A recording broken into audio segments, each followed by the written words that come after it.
यत्र नार्यस्तु पूज्यन्ते रमन्ते तत्र देवता यत्र तास्तु न पूज्यन्ते सर्वास्तत्र फलाक्रिया। दिले नादा तुझे हुआ क्या है, आखिर इस दर्द की दवा क्या है।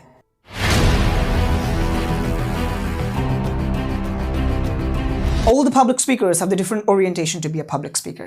कोई अपनी ऑडियंस को हंसाना चाहता है तो कोई अपनी ऑडियंस को रुलाना चाहता है, कोई अपनी ऑडियंस को इन्फॉर्म करना चाहता है तो कोई अपनी ऑडियंस को अवेयर करना चाहता है, कोई अपनी ऑडियंस को एजुकेट करना चाहता है, कोई अपनी ऑडियंस को ट्रेन करना चाहता है, कोई अपनी ऑडियंस को एंटरटेन करना चाहता है, कोई अपनी ऑडियंस को लीड करना चाहता है तो कोई अपनी ऑडियंस को भड़काना चाहता है, कोई अपनी ऑडियंस को शांत करना चाहता है, कोई अपनी ऑडियंस को परसुएट करना चाहता है, कोई अपनी ऑडियंस के साथ सेलिब्रेट करना चाहता है, कोई अपनी ऑडियंस को प्रमोट करना चाहता है, कोई अपनी ब्रांड को ऑडियंस के साथ प्रमोट करना चाहता है।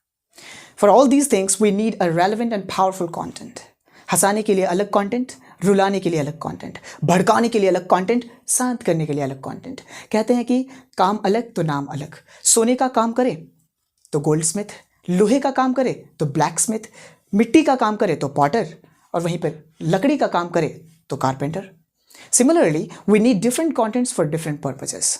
However, we have some contents which are common in nature, which can be used in all the types of speaking. Those are called the fundamental contents. Contents which can be used in various kind of speaking are called fundamental contents. Suppose in case you're going to interact with doctors, engineers, professors, students, scientists together. In this interaction, doctors will enjoy the matters of medical sciences, medical issues. Farmers will enjoy the matters of farming, agriculture, growing crops. Students will enjoy the matter of studies, how to study for a long time and all. Professors will enjoy the matters of teaching. Engineers will enjoy the matters of, creativity and problem solving. Scientists will enjoy the matters of researches, discoveries, innovations. Apart from these, we're all human beings and we'll all enjoy the humanity. This humanity is called the core content or the fundamental content, which are common in all type of audiences. So today, I'll be telling you that how can you create the fundamental contents effectively. Number one, update yourself. Updating means pedaling the bicycle of your career. Until you stop pedaling, you'll keep moving ahead. When you stop it, you'll start staggering. Ultimately, you'll kiss the dust. Nokia भी कभी mobile phone manufacturing पे top में था, लेकिन आज नहीं है क्योंकि इसने खुद को टाइम के अकॉर्डिंग अपडेट नहीं किया। 2007 में एप्पल ने अपना पहला स्मार्टफोन लॉन्च किया जिसका नाम था iPhone 1, और आज भी आईफोन उसी तरीके से मचाते हुए iPhone 15 तक पहुंच चुका है।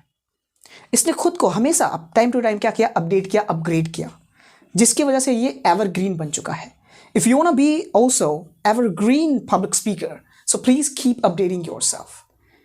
Be in the touch of current situation, what is going on, so that you could take relevant and live examples to communicate with your audience.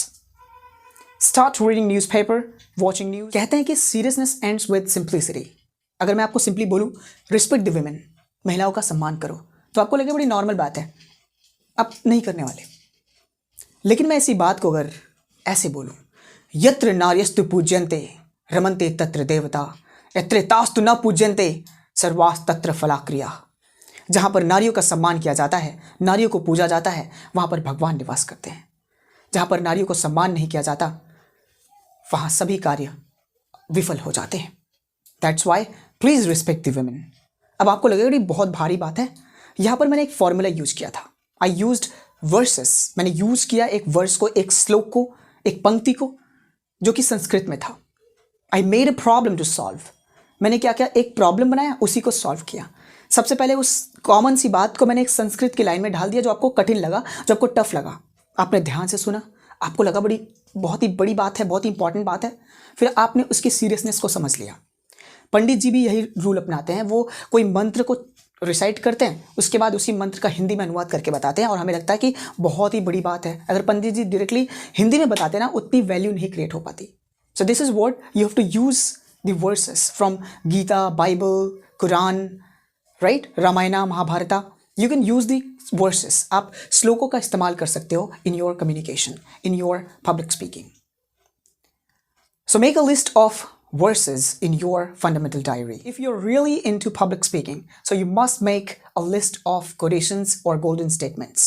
आपको golden statements और quotations की एक लिस्ट बना के रखनी चाहिए.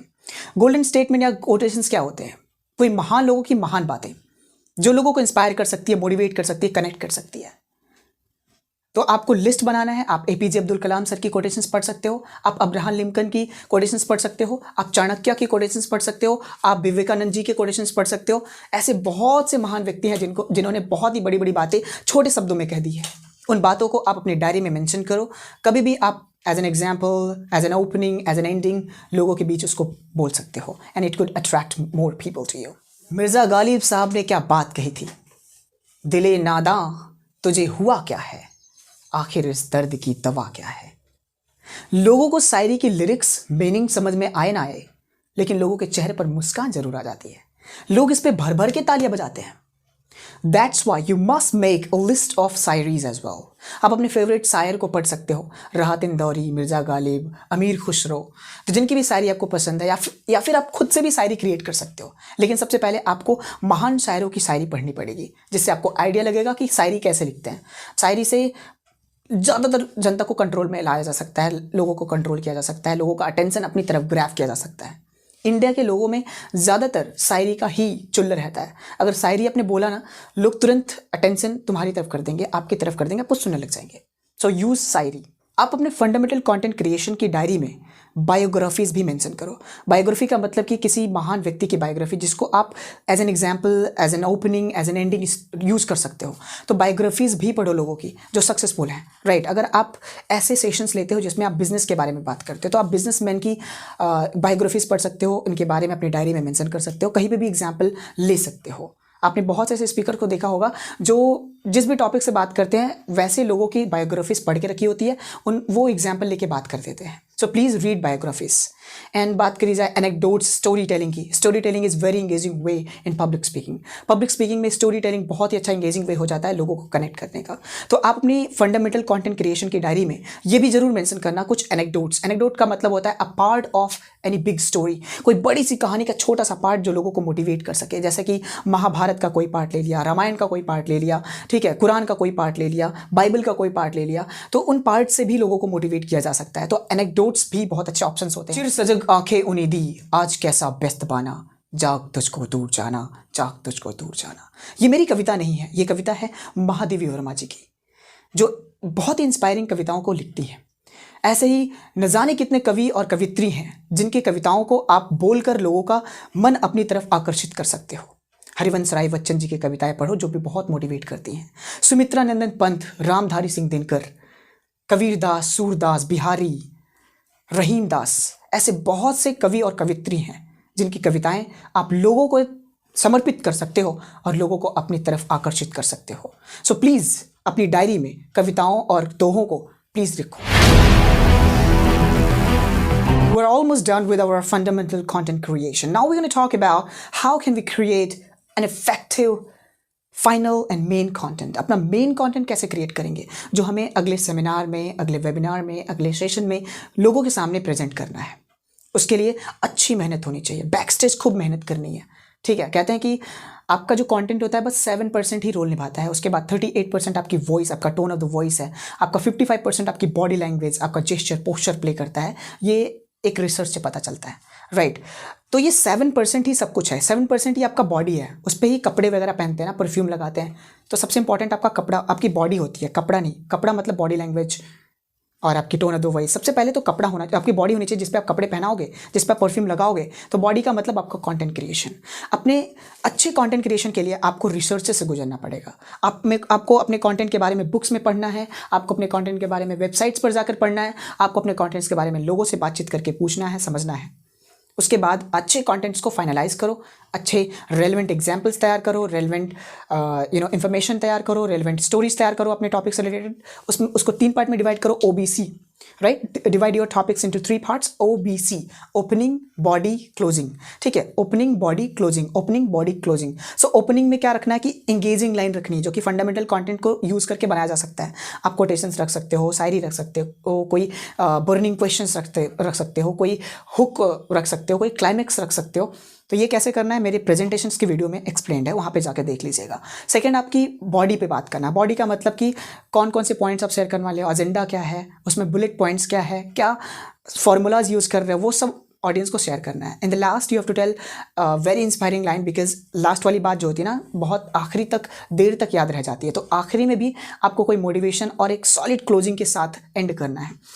अब ये सब तो हो गया, हमने कंटेंट मान लीजिए क्रिएट भी कर लिया, हम स्टेज पर आ गए, डिलीवरी के लिए आ गए, अपनी स्पीच को डिलीवर करना है। डिलीवर करने से पहले सबसे इंपॉर्टेंट जो चीज़ होती है, अपने कंटेंट को यूं ही बर्बाद नहीं करना है। Let's take an example here. यह एक परफ्यूम बॉटल है। परफ्यूम बॉटल देख पा रहे हो, इसके अंदर परफ्यूम भरा हुआ है। परफ्यूम कैसे भरा इन्होंने? अगर परफ्यूम ऐसे बाहर से भरने लग जाते हैं तो सारा परफ्यूम बाहर गिर जाता है, वो वेस्ट हो जाता है। अगर आप ऑडियंस का ढक्कन खोले बिना ऑडियंस को सारा इंफॉर्मेशन देने लग जाओगे तो ऑडियंस को समझ में नहीं आएगा, पूरे कंटेंट की वॉट लग जाएगी, पूरे मेहनत की वॉट लग जाएगी। So first of all you have to open the cap of your audience. तो जैसे इसका कैप खोलो, फिर परफ्यूम भरा तो इसके अंदर आया। वैसे ही लोगों का सबसे पहले कैप खोलना है। कैप खोलने के लिए आप लोगों से जाते ही अपने टॉपिक को स्टार्ट नहीं करना, जाते ही स्टेज पर सबसे पहले लोगों से बातचीत करना है, लोगों से घुलना मिलना है, हाय हेलो करना है, कोई शायरी वगैरह करना है, लोगों को हंसाना है, लोगों को जोड़ना है साथ में। फिर जाकर आप अपने कॉन्टेंट को स्टार्ट करेंगे। जब देख लिया कि सारे लोग जुड़ चुके हैं आपसे, और जोड़ने के लिए कुछ मैं पॉइंट्स आपको बता दूं कैसे जोड़ सकते हो। आप हुक पॉइंट्स यूज़ कर सकते हो, या आप कोई शायरी इस्तेमाल कर सकते हो, कोई कोटेशन स्टार्ट कर सकते हो, या फिर कोई यस और नो टाइप के क्वेश्चंस पूछ सकते हो, जैसे are you ready, are you excited, do you have energy. कुछ ऐसे सवाल पूछते हैं जिससे यस यस नो नो जो भी कहना हो वो कह देंगे और रेडी हो जाएंगे आपके साथ। कोई एक्टिविटी करा लो जाते ही, right. Ladies and gentleman, please raise your hands and clap with me. 1 2 1 2 2 whatsoever you know just आप क्लैपिंग करा सकते हो, स्नैपिंग करा सकते हो, कुछ भी एक्टिविटीज़ कराओ जिससे सारे के सारे ऑडियंस आपसे एंगेज हो जाए। फिर इसके बाद जाकर अपने प्यारे प्यारे कंटेंट्स उनके साथ डिलीवर करो।